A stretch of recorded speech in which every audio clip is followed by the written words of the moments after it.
दुनिया तक पर टॉप 5 में देखिए। दुनिया में कोरोना वायरस के अब तक 2,67,75,048 मामले सामने आ चुके हैं।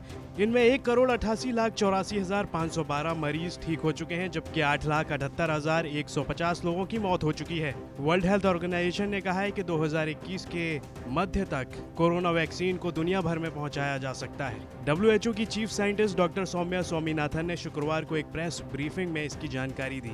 उन्होंने कहा कि 2021 की दूसरी या तीसरी तिमाही तक दुनिया भर में देशों में वैक्सीन पहुंच सकती है।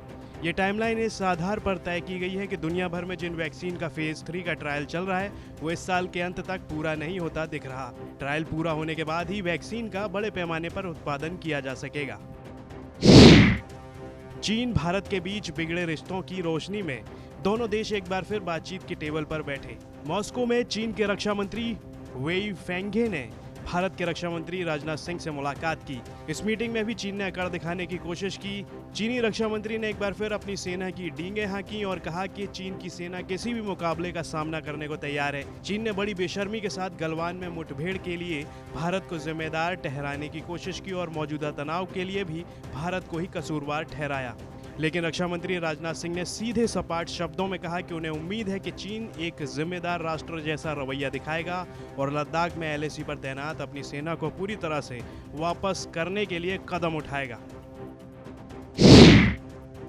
राष्ट्रपति डोनाल्ड ट्रंप ने शुक्रवार को घोषणा की कि सर्बिया और कोसोवो ने अमेरिकी संबंधों को सम्मान देते हुए बेलग्रेड से इजरायली दूतावास को यरूशलेम में ट्रांसफर करने की बात कही है। साथ ही इजरायल और कोसोवो एक दूसरे को मान्यता देने के लिए सहमत हो गए हैं। ट्रंप प्रशासन के अधिकारियों के साथ 2 दिनों की बैठकों के बाद सर्बियाई राष्ट्रपति अलेक्जेंडर वुसिक और कोसोवो के प्रधानमंत्री अब्दुल्ला होती ने इस समझौते पर हामी भरी।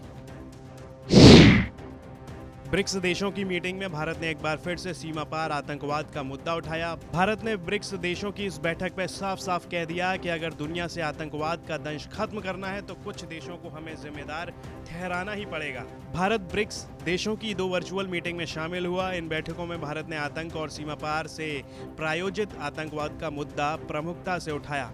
विदेश मंत्री डॉक्टर S जयशंकर ब्रिक्स देशों के विदेश मंत्रियों की बैठक में शामिल हुए। तो वहीं G20 के विदेश मंत्रियों की बैठक में विदेश मंत्री जयशंकर ने भारत की ओर से G20 के सिद्धांतों के तहत लोगों के क्रॉस बॉर्डर मूवमेंट का प्रस्ताव रखा। दुनिया तक से खास बातचीत में लोब्सांग सांगे ने कहा कि उन्होंने ऐसा सुना है कि तिब्बती लोग भी SFF का हिस्सा हैं। हम हमेशा ही भारत के साथ हैं।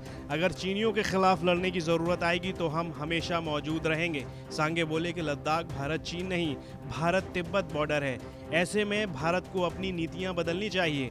वांग यी ने तिब्बत का दौरा किया था, फिर तिब्बत चीन की सेना का अहम हिस्सा बन गया।